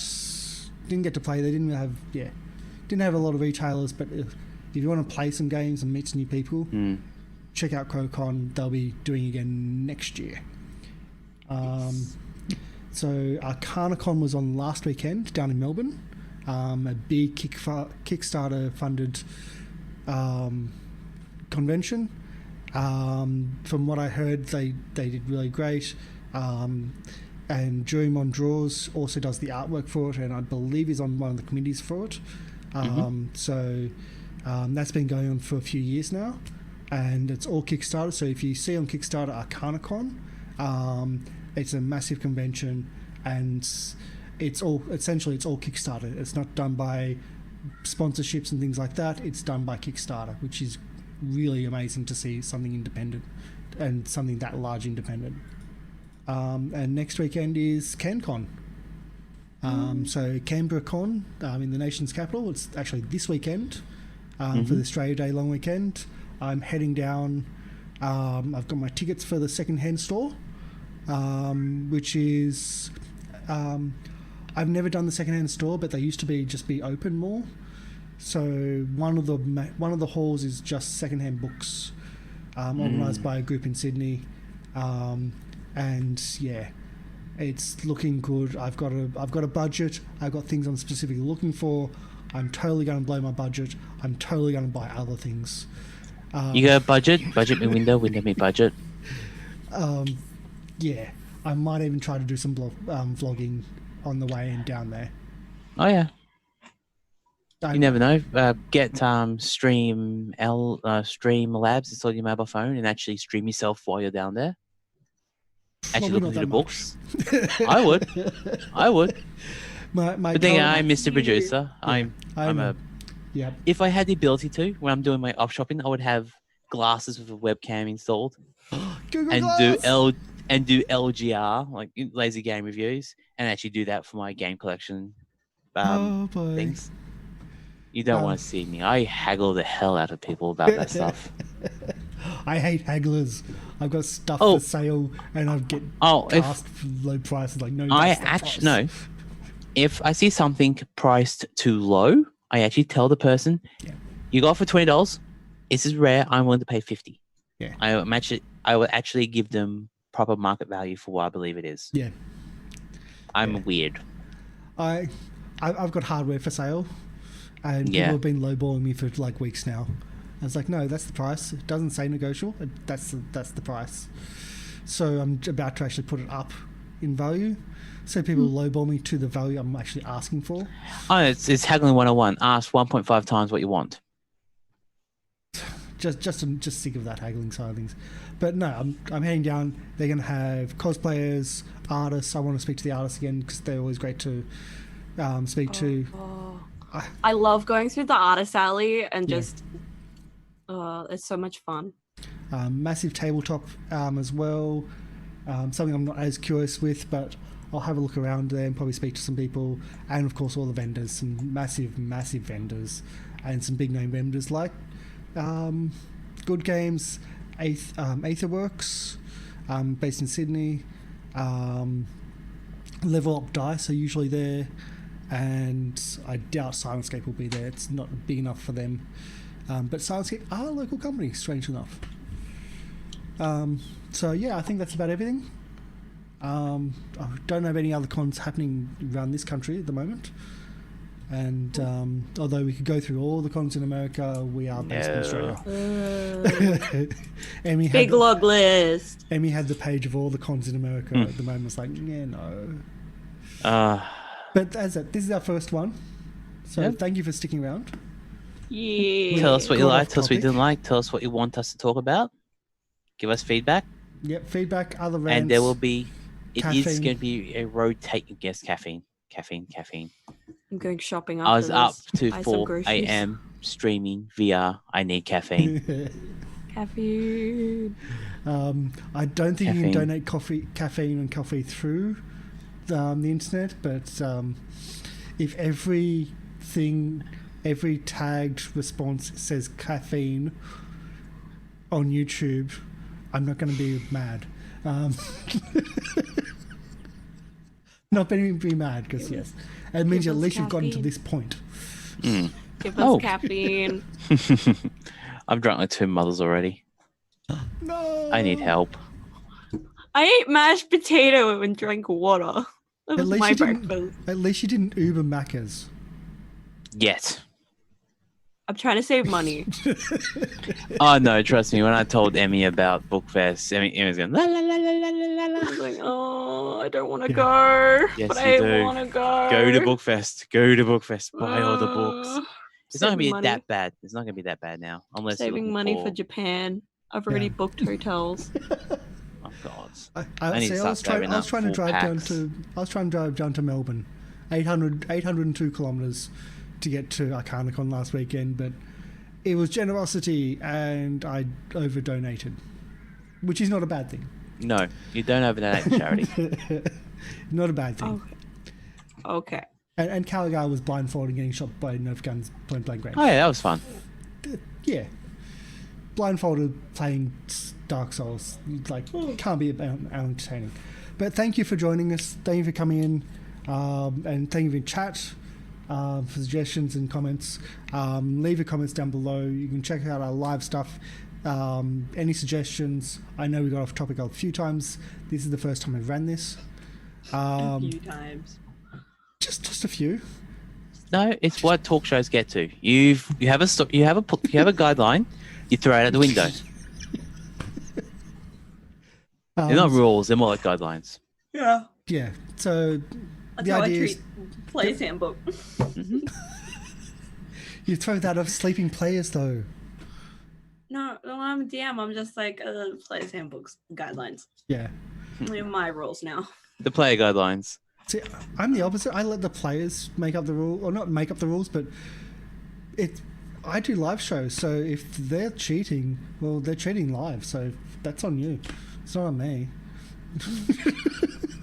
I think I cheat too much as a DM. As I'm- a player, I don't cheat. Yeah. But as a DM, I'm like, I'm just gonna add a little bit of HP to this monster, make us go a little longer, and sometimes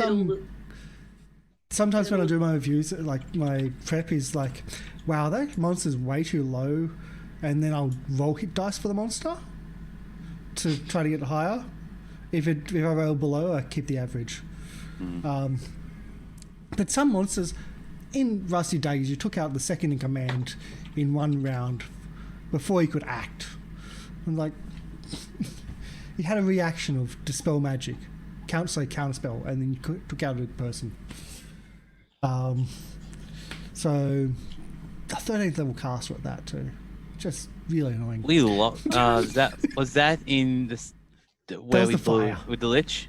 Yes. No, that was the fire cult. Oh god, that wasn't me. Yeah, that wasn't you. No, the fire cult. They walked into a room they shouldn't have. It's like when you. It's like just like this is the problem with having the feat which I hate, which is like you see everything that's hidden. Oh, the alert. The alert one, yeah. You saw a secret door. It was there. You should never have seen it. You should never have been able to open it because it opens from the other way because it's an exit, not an entrance. It was the second in command. So one of the players went through the wall to open it from the other side. It was a suspicious hallway. It was because it's an escape hallway. You walked right There was a big into, neon light saying exit. Yeah. So you did all the things to get past this.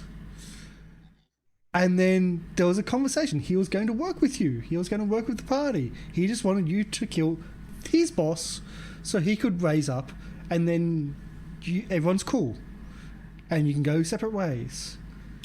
And I was hovering over casting counter spell, and I know the party was about to start the combat. I was hovering over, and then suddenly bang. And spell went out. I clicked counter spell, but it was on the GM layer. So I knew it was happening. Yes? Off topic, we're actually closing the show, but yes, off topic. What's the Resident Evil 3 Collector's Edition just got announced for Australia. Is it a role-playing game? It can be. I'll dye my hair. Someone buys me the Collector's Edition, I'll dye my hair or wear a wig on stream and actually roleplay as Jill Valentine from Resident Evil 3. Or if I get to buys you an Xbox. No, we're going. What system don't I have? I don't have a GameCube and a Super Nintendo. The only two Atari? systems. I got an Atari 2600. Wow. Commodore? That doesn't count. Wasn't released in Australia when I was collecting. When it still was released in Australia. If I'm going to get a Commodore, I'll get the new remastered big one that just got released as a not the mini, but they've actually released a new version for working keyboard. Okay. Because that actually will be usable. Okay. Anyway, let's wrap up the show. So thank you everyone for being around. Thank you for doing that. As I said, leave your comments down below, suggestions, everything along that lines. Thank you for sticking around. We've been rambling, but yeah. So check out Gathering with Nerds with Emmy, and do all the follows and bits and pieces because there's stuff going on. There's new things not announced yet that may be announced, but we're not going to say yes or no. And you're I'm just hiding. gonna hide on that one. That's what the pop filter for is to hide people. That's why we've got a mode for hiding. Oh man. And check out MrLiveProducer as well. It's MrLiveProducer pretty much on everywhere at the same time. So Twitter, tweet, like all the bits and pieces. And yeah, we'll be back next week for our normal shows. Hopefully we're going to be able to do this as a normal format. Hopefully more refined. We may have revolving cast members and players come through as well. And we may be able to start working with other collaborate with other content creators as well, and see how we go. So thank you for sticking around. This is our very first beta episode. yeah Little baby. yeah It's a little baby. yeah. So I do have an end of show, and we'll do a raid. I'll find a raid person while we're doing that.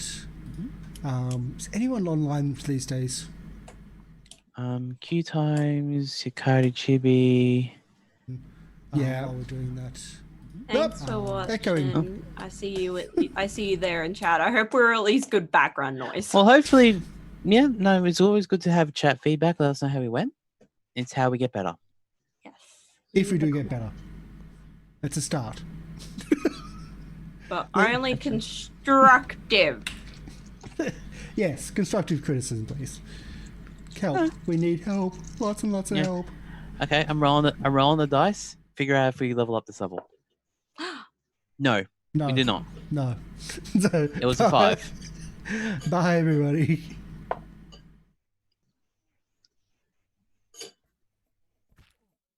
Muted. Nope, not muted. No, I'm not muted.